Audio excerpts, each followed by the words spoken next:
Assalamualaikum warahmatullahi wabarakatuh. Selamat pagi anak-anak. Bagaimana kabarnya hari ini? Sehat ya? Alhamdulillah. Sebelum kita mulai pelajaran, mari kita membaca doa terlebih dahulu. Mari Mas Bintang sebagai ketua kelas untuk memimpin doa. Amin ya rabbal alamin. Pada kesempatan kali ini pembelajaran kita akan digabung antara kelas 4 dan kelas 5. Kenapa? Karena kelas 5 gurunya sedang ada halangan sakit. Kita doakan semoga lekas sembuh. Guru cek terlebih dahulu kehadiran anak-anak. Untuk kelas 4 masuk semua atau ada yang tidak masuk? Alhamdulillah masuk semua. Untuk kelas 5 masuk semua? Ya, alhamdulillah. Nah, pada pembelajaran hari ini anak-anak kelas 4 dan kelas 5 mempunyai materi yang berbeda, tetapi berada di dalam satu ruangan. Nah, untuk anak-anak kelas 4 nanti kita akan belajar tentang gagasan pokok dan gagasan pendukung, dan tentunya itu ada di pembelajaran bahasa Indonesia. Sedangkan di kelas 5 IPA, yaitu tentang alat gerak hewan dan manusia beserta fungsinya. Sekarang Bu Titin mau tanya dulu, untuk kelas 4, apakah kelas 4 sudah pernah mendengar tentang gagasan pokok dan gagasan pendukung? Sudah? Apakah kalian merasa sulit untuk menemukan gagasan pokok ataupun pendukung?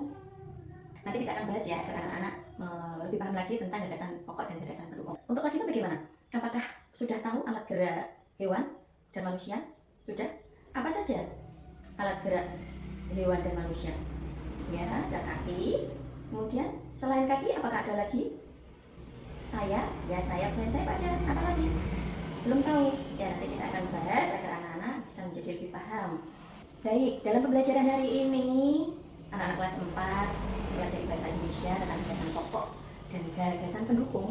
Jadi tujuannya agar anak-anak itu bisa mengidentifikasi gagasan pokok dan gagasan pendukung. Untuk kelas 5 sendiri, karena pembelajarannya tentang alat gerak, maka tujuan pembelajaran hari ini anak-anak mampu untuk mengidentifikasi alat gerak pada hewan dan manusia beserta fungsinya. Oke, baik, kita mulai pembelajaran.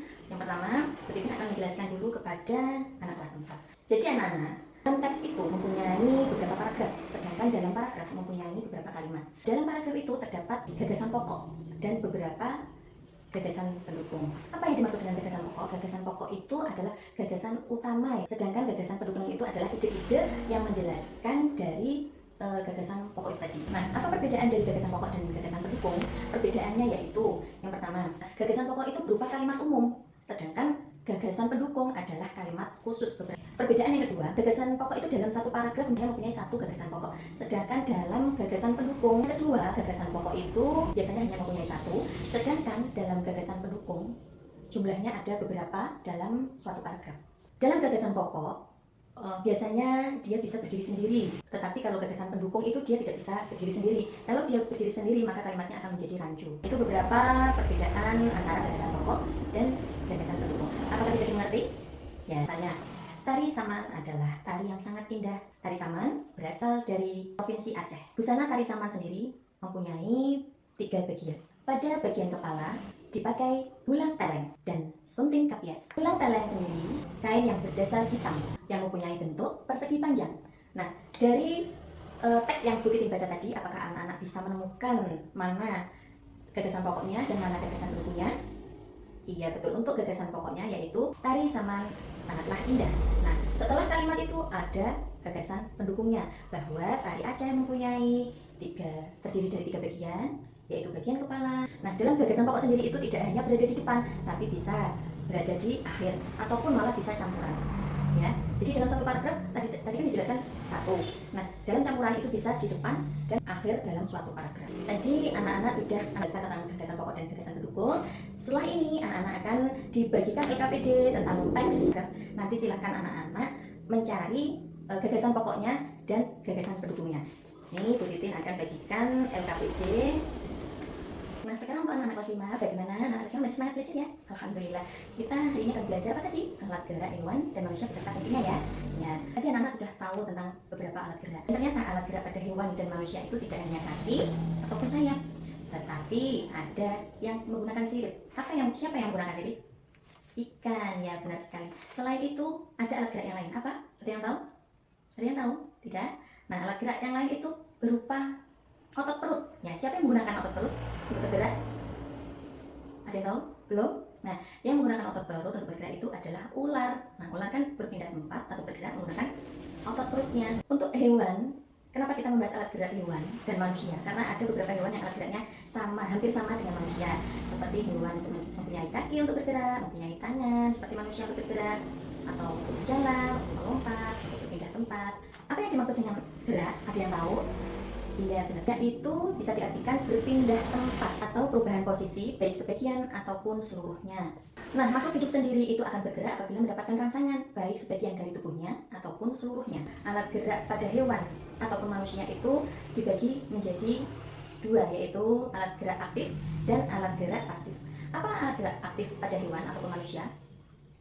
Ya, otot. Nah, bisa perhatikan gambar berikut ini. Nah, alat gerak pada manusia, alat gerak pada hewan dan manusia itu dibagi menjadi dua ya. Yang pertama, alat gerak aktif dan alat gerak pasif. Alat gerak aktif itu terdiri dari otot. Nah, otot ya. Pada otot ini mempunyai senyawa kimia yaitu protein dan miosin. Nanti apabila digabung akan menjadi senyawa kimia aktomiosin yang akan sehingga alat gerak tadi mampu bergerak dengan aktif. Selain itu, alat gerak yang pasif yaitu tadi apa? Tulang termasuk alat gerak yang pasif. Apabila tulang tidak digerakkan dengan otot, maka tulang tidak akan bergerak. Sehingga tulang tersebut tidak bisa bergerak sendiri dan harus ditolong oleh otot. Alat gerak tersebut dapat bekerja sama dengan baik untuk menggerakkan tubuh hewan atau manusia oleh perintah dari otak. Jadi otak itu memerintahkan tubuh atau alat gerak tadi untuk menggerakkan anggota tubuhnya. Nah, baik anak-anak, tadi penjelasan dari Bu Titin, anak sudah paham? Sudah ya, alhamdulillah. Ini ada beberapa gambar, yaitu ada gambar kucing, ada gambar burung, dan anak-anak sudah dibagi beberapa kelompok. Silahkan didiskusikan berbagai macam gambar yang ada di sini, sebutkan alat geraknya dan jelaskan fungsinya dengan tepat dan benar. Yuk, dimulai ya diskusinya. Baik anak-anak kelas 4, apakah diskusinya sudah selesai? Anak-anak kelas 5, sudah selesai diskusinya? Alhamdulillah, sudah selesai. Ayo untuk anak kelas 4 dulu ya. Anak kelas 4 menyampaikan atau mempresentasikan hasil diskusinya. Untuk kelompok 1, silahkan. Ya, close untuk kelompok 1. Baik, bagus sekali presentasinya ya. Untuk selanjutnya kelompok 2. Wah, ya, benar sekali. Close. Untuk anak kelas 4, apakah ada pertanyaan dari presentasi kelompok temannya tadi? Tidak? Good. Berarti anak-anak sudah paham semua ya? Alhamdulillah. Untuk anak kelas 5, ayo presentasikan dulu hasil diskusinya tentang alat gerak hewan yang kalian dapat sesuai gambar. Baik, untuk kelompok 1 terlebih dahulu. Ya, close untuk kelompok 1. Kemudian ada pertanyaan pada kelompok 1? Boleh Mbak? Ya, jelaskan ya kelompok 1 ya. Alhamdulillah bisa menjelaskan dengan baik. Baik, kemudian kelompok 2, giliran. Baik, alhamdulillah. Ada pertanyaan? Tidak? Terima kasih, alhamdulillah anak-anak sudah paham semuanya dalam penjelasan kelas 5, alat gerak hewan dan manusia beserta fungsinya. Sedangkan untuk anak kelas 4, tentang gagasan pokok dan gagasan pendukung. Alhamdulillah anak-anak sudah paham. Nah, anak-anak sudah tadi mendengarkan penjelasan dari Bu Titin. Kemudian anak-anak sudah melakukan diskusi kelompok dan berpresentasi dengan baik. Alhamdulillah. Di penghujung pembelajaran, Bu Titin mau tanya, pembelajaran hari ini bagaimana anak-anak? Apakah mudah dipahami? Alhamdulillah. Apakah ada kesulitan? Tidak ya? Baik, Bu Titin mau memberi pertanyaan untuk anak-anak. Coba Mas Andre jelaskan apa yang dimaksud dengan gagasan pokok. Ya, baik, alhamdulillah. Untuk Mbak Aru, coba jelaskan gagasan pendukung, Mbak. Ya, baik, alhamdulillah sudah paham. Ya, yang lain bagaimana? Oke, paham?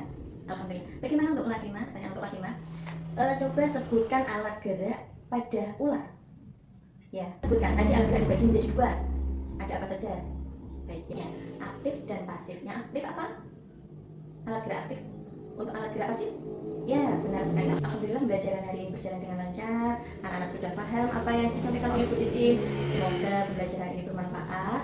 Dan jangan lupa belajar nanti di rumah, memperdalam materi hari ini ya. Dan untuk kesimpulan pembelajaran hari ini, anak-anak telah mampu mengidentifikasi gagasan pokok dan gagasan pendukung. Dan anak-anak kelas 5 sudah mampu mengidentifikasi alat gerak pada hewan dan manusia. Dan mampu menyebutkan fungsi dari alat gerak tersebut. Alhamdulillah.